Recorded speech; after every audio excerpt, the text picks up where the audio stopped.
બંગાળમાં ભાજપની બલ્લે બલ્લે, તમિલનાડુમાં ચાલ્યો વિજયનો જાદુ અને કેરળમાં હવે ડાબેરીઓથી મુક્ત થઈ ચૂક્યું છે. કેરળમાં યુડીએફને બહુમતી નક્કી છે.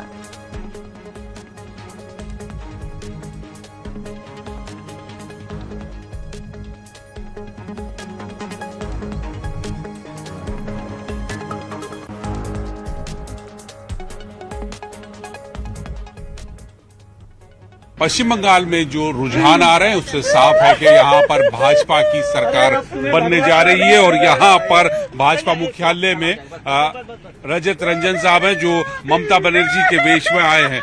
रजत जी, आपको यहाँ झालमुड़ी के साथ ममता के वेश में झालमुड़ी अभी तो खेला हो गया है करके बंगाल में खेला कर दिया. मोदी जी गया है बंगाल में, झालमुड़ी खाया है और बाहर झालमुड़ी खा के हमारे साथ खेला कर दिया है मोदी जी.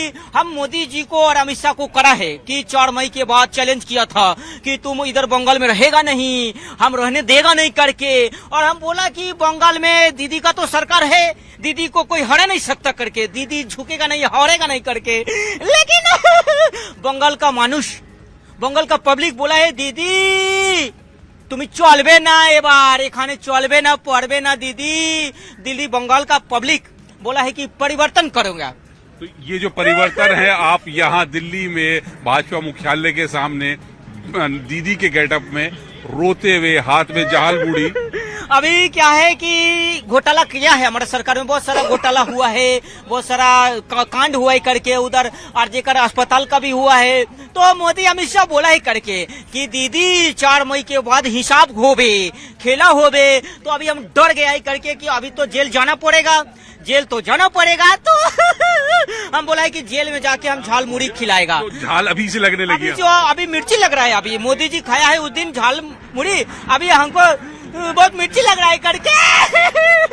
तो इस तरह से चुनाव रुझानों का, परिणामों का भाजपा के जो कार्यकर्ता हैं आनंद ले रहे हैं, या ये कहिए कि पश्चिम बंगाल की मुख्यमंत्री ममता बनर्जी पर कटाक्ष किया जा रहा है. रुझानों में तृणमूल कांग्रेस पीछे चल रही है और उसका असर ममता बनर्जी के घर पर भी दिख रहा है. कालीघाट में ममता बनर्जी का घर है. इस वक्त तस्वीरों में आप देखिए, यही गली है जो ममता बनर्जी के घर की तरफ जाती है, जहां पर पुलिस का जबरदस्त पहरा है. और अब पहचान जाहिर करने के बाद ही लोगों को अंदर जाने दिया जाता है. जो लोग यहाँ के बाशिंदे हैं वही अंदर जाते हैं, बाहरी लोगों का अंदर जाना अलाउड नहीं है. लेकिन झंडे, बैनर, पोस्टर में आप देख सकते हैं ममता बनर्जी का ये घर है, उसी की गली ये आप दिखाई दे रही है. आपको एक सामने पोस्टर दिख रहा है जिसमें ममता बनर्जी हाथ जोड़े हुए लोगों का अभिवादन कर रही हैं. लेकिन ये पूरा जो इलाका है ये ममता बनर्जी का गढ़ है और यहाँ से ममता बनर्जी हमेशा जीतती रही है. पिछले विधानसभा चुनाव में 58,000 की लीड उनको मिली थी, लेकिन इस बार कभी वो शुभेंदु अधिकारी से आगे चल रही है, कभी पीछे भी चल रही हैं. तो आप देखेंगे कि यहाँ पूरे इलाके में कोई नहीं है, बस एक तृणमूल कांग्रेस के सपोर्टर यहाँ दिख रहे हैं. दादा, क्या होगा? ममता बनर्जी चतुर्थ बार मुख्यमंत्री होगी मुख्यमंत्री. मुख्यमंत्री ममता बनर्जी होबे. लेकिन वो तो उसमें रुझान में तो बीजेपी आगे चल रही है. बीजेपी आगे चल रही है. হোক না বিজেপি হোক না, এখন অনেক দেরি বাকি.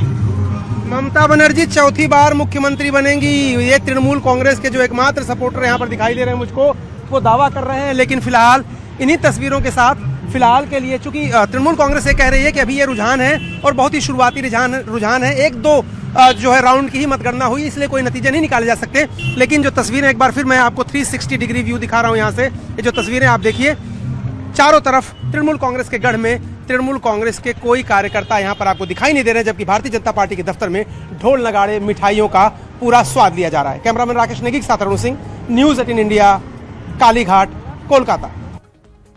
તો જીતનો જશ્ન ગાંધીનગરમાં પણ. જી હા, ગાંધીનગર કમલમ ખાતે જીતના જશ્નની ઉજવણી કરવામાં આવી રહી છે. કમલમ ખાતે ઝાલમુડી બનાવવામાં આવી છે.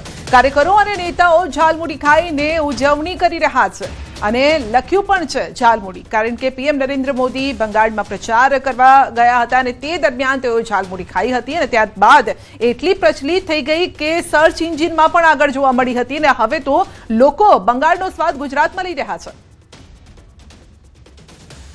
પશ્ચિમ બંગાળમાં ભારતીય જનતા પાર્ટીની ભવ્ય જીત થઈ છે અને ભવ્ય જીત બાદ ભારતીય જનતા પાર્ટી ઝાડમુડી ખાઈને કમલમ કાર્યાલય ખાતે સેલિબ્રેશન કરી રહ્યું છે. આ પ્રકારનું પોસ્ટર લગાવવામાં આવ્યું છે. પ્રધાનમંત્રી નરેન્દ્ર મોદી જ્યારે પશ્ચિમ બંગાળના પ્રચારમાં હતા ત્યારે તેમણે ઝાડમુડી ખાધી હતી. આ તેનું પોસ્ટર જે છે છે ને અત્યારે હાલ તમે જોઈ રહ્યા છો કે સ્પેશિયલ કારીગર બોલાવવામાં આવ્યા છે અને સ્પેશિયલ કારીગર થકી આ ઝાડમૂડી બનાવવામાં આવી રહી છે. આપ દ્રશ્ય જોઈ રહ્યા છો કે જે પ્રકારે ઝાડમૂડીમાં વપરાતા દ્રશ્યો જે છે તે તમામ જે સામગ્રી જે છે તે અહીંયા લગાવવામાં આવી છે ને ત્યાંથી આ ઝાડમૂડી બનાવવામાં આવી રહી છે અને કાર્યકર્તાઓ અહીંયા એકલ આવે તો તેઓ પણ આ ઝાડમૂડી ખાઈ અને આ સેલિબ્રેશન પર્વની ઉજવણી કરતા નજરે પડી રહ્યા છે. તમામના હાથમાં આ પ્રકારનું પોકેટ જે છે તે જોવા મળી રહ્યું છે અને આ પોકેટ થકી ઝાડમૂડી ખાતા હોય તે પ્રકારના દ્રશ્યો જે છે તે જોવા મળી રહ્યા છે. આપ દ્રશ્ય જોઈ રહ્યા છો કે આ ઝાડમૂડી જે છે તે ખાઈ રહ્યા છે અને તેને ઉજવણી કરતા નજરે પડી રહ્યા છે. આ નેતાઓ પણ છે તેની સાથે આપણે વાત કરીશું. અનોખું સેલિબ્રેશન ઝાડમૂડી ખાતા જે પ્રકારે માન્ય વડાપ્રધાન શ્રી નરેન્દ્રભાઈ મોદીએ એક સામાન્ય લોકોનો ઝાડમૂડી ખોરાક એ આજે સમગ્ર દેશની અંદર પશ્ચિમ બંગાળના સૌ લોકોનો પ્રિય નાસ્તો એ આજે આખા સમગ્ર દેશના લોકોનો નાસ્તો બન્યો છે. માન્ય પ્રધાનમંત્રીશ્રીએ નાના માણસના ધંધાને પણ એટલી બધી હાઈટ આપીને બધા જ લોકોના ધંધાને ખૂબ આગળ લઈ જવાનું કામ કર્યું છે. ત્યાંના લોકોએ પણ સ્વીકાર્યું છે ને આજે એના કારણે જે આત્મીયતા બની માન્ય પ્રધાનમંત્રીની અને એના કારણે આજે સૌથી વધુ એ 2/3 કરતાં પણ વધુ બહુમતી એ આજે પશ્ચિમ બંગાળમાં માન્ય નરેન્દ્રભાઈ મોદીના નેતૃત્વમાં ભારતીય જનતા પાર્ટીને મળી છે. પ્રસાદભાઈ, અગાઉ જલેબી બનાવી હતી, હવે ઝાડમૂડી બનાવી છે. અગાઉ જલેબી બનાવી અને સેલિબ્રેશન કરવામાં આવ્યું, હવે ઝાડમૂડી બનાવીને સેલિબ્રેશન. ઝાડમૂડી એક પ્રતીક છે, પશ્ચિમ બંગાળની જનતાની જીતનું પ્રતીક છે. પશ્ચિમ બંગાળની સામાન્ય જનતા, ગરીબ જનતા કે જે અત્યાર સુધી મમતા દીદીના અમાનુષી અત્યાચારોનો ભોગ બનેલી જનતાનો આ વિજય છે અને એટલા માટે ઝાડમૂડી પ્રતીક છે. આ જીત એ પશ્ચિમ બંગાળના નાના માણસોની જીત છે. પશ્ચિમ બંગાળના નાના માણસોએ પ્રધાનમંત્રી નરેન્દ્રભાઈ મોદી ઉપર જે ભરોસો મૂક્યો એ ભરોસાની આ જીત છે. નરેન્દ્રભાઈ મોદીના નેતૃત્વમાં જે રીતે આખા દેશનો વિકાસ થઈ રહ્યો છે એ જ રીતે પશ્ચિમ બંગાળનો પણ વિકાસ થાય એ માટે પશ્ચિમ બંગાળની જનતાએ પ્રધાનમંત્રી નરેન્દ્રભાઈ મોદીને પ્રચંડ જન સમર્થન આપ્યું. તો કાર્યકર્તાઓ પણ અહીંયા આવી રહ્યા છે અને એક જ જુસ્સા સાથે કહી રહ્યા છે કે ભાઈ અમને પણ ઝાડમૂડી ખવડાવો, અમે પણ આ ઝાડમૂડી ખાઈ અને આ જે ઉજવણી જે છે તે કરતા હોય તે પ્રકારના દ્રશ્યો જે છે તે જોવા મળી રહ્યા છે. પંકજ મકવાણા સાથે ગૌતમ શ્રીમાળી, ન્યૂઝ 18 ગુજરાતી, ગાંધીનગર. તો ઉમરેઠની વાત કરીએ. ઉમરેઠ વિધાનસભા પેટા ચૂંટણીને લઈને મોટા સમાચાર. ભાજપના હર્ષદ પરમારની ભવ્ય જીત, 30,500 મતથી હર્ષદ પરમારની જીત થઈ છે. 6 ઉમેદવારો મેદાનમાં હતા. આણંદ જિલ્લાની ઉમરેઠ વિધાનસભાની પેટા ચૂંટણી બેઠક ઉપર બાપ કરતા બેટો સવાયો નીકળ્યો. પુત્રએ પિતાની લીડનો રેકોર્ડ પણ તોડી નાખ્યો. ઉમરેઠ વિધાનસભા બેઠકની પેટા ચૂંટણીમાં ભાજપે ફરી એકવાર જીતનો ઝંડો લહેરાવ્યો છે. વર્ષ 2022માં 66.44% મતદાન સાથે ભાજપના ઉમેદવાર ગોવિંદભાઈ પરમારે 26,717 મતથી જીત નોંધાવી હતી અને ત્યારબાદ માર્ચ 2026માં ગોવિંદભાઈ પરમારના નિધન બાદ બેઠક ખાલી પડી અને હવે પરિણામોમાં હર્ષદ પરમારનો 30,500 મતથી ભવ્ય વિજય થયો છે.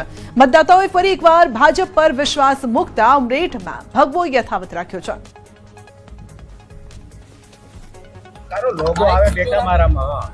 આજે જે ભારતીય જનતા પાર્ટીએ મારી પર જે ભરોસો જે મૂકેલો અને મને જે ટિકિટ આપેલી એટલે આજે મારી જીત થઈ છે. પણ આ જીત મારી નથી, પણ ઉમરેઠ વિધાનસભાના સૌ મતદાર ભાઈઓ બહેનો આગેવાનો વડીલો આ અમારા ઉમરેઠ વિધાનસભાના સૌ મતદારોની જીત છે અને આ જીતને હું મારા સ્વર્ગીય પિતાશ્રી ગોવિંદભાઈ પરમારને શ્રદ્ધાંજલિ સ્વરૂપે હું સમર્પિત કરું છું.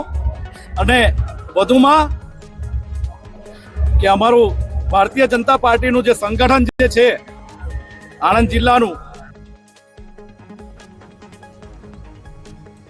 સુરતની વાત કરીએ તો વરાછા એસબીઆઈ બેંક લૂંટ કેસમાં સફળતા મળી છે. 50 લાખની લૂંટના કેસમાં પોલીસે મોટી સફળતા. લૂંટના 2 આરોપીઓ ઉત્તર પ્રદેશથી ઝડપાયા છે. જી હા, યુપીથી ઝડપાયા છે. અયોધ્યા અને ગોંડાથી કરી છે 2ની ધરપકડ. બંને આરોપીઓને ગોંડા કોર્ટમાં રજૂ કરવામાં આવશે. ટ્રાન્ઝિટ રિમાન્ડ મેળવવા કોર્ટમાં રજૂ કરાશે. ટ્રાન્ઝિટ રિમાન્ડ મંજૂર થયા અને ત્યારબાદ તેમની પૂછપરછ પણ કરવામાં આવશે. તો લૂંટના 2 આરોપી આખરે યુપીથી ઝડપાયા છે. વધુ અપડેટ મેળવીશું સંવાદદાતા કીર્તેશ પાસેથી. જી કીર્તેશ, 2 આરોપી પકડાયા.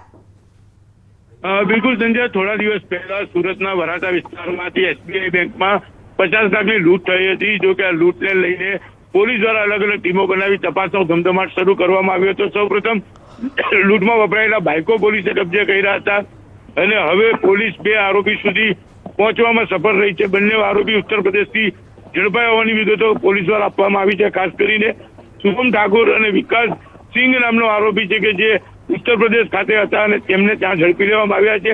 ટ્રાન્ઝિટ વોરંટથી તેમને આવતીકાલે સુરત લાવવામાં આવશે. કહી શકાય કે લૂંટમાં 5 કરતા વધુ લોકો લૂંટને અંજામ આપવામાં સામેલ હતા. ત્યારે હવે 2 આરોપી પકડાયા બાદ આખી લૂંટનો ભેદ આગામી 24 કલાકમાં ખુલી જાય તેવી શક્યતાઓ પોલીસ દ્વારા વ્યક્ત કરવામાં આવી છે. જી બિલકુલ, આપનો આભાર અમારી સાથે જોડાવા બદલ.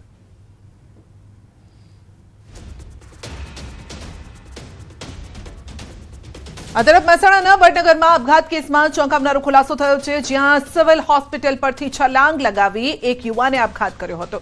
અને આ ઘટનામાં હવે નવો વળાંક આવ્યો છે, કારણ કે ગિરીશ પરમાર નામના પરિણીત યુવાનના સુસાઇડ નોટમાં ચોંકાવનારી વિગતો સામે આવી. સુસાઇડ નોટ મુજબ તેણે પોતાની પત્ની પ્રિયંકા અને પુત્રી પરીની હત્યા કરી. તેમને ઘરે જ દાટી દીધા હોવાનો ઉલ્લેખ કર્યો છે. અને ઘટનાની જાણ થતાં જ વડનગર પોલીસ શાહપુર ગામ સ્થિત તેના ઘરે પહોંચી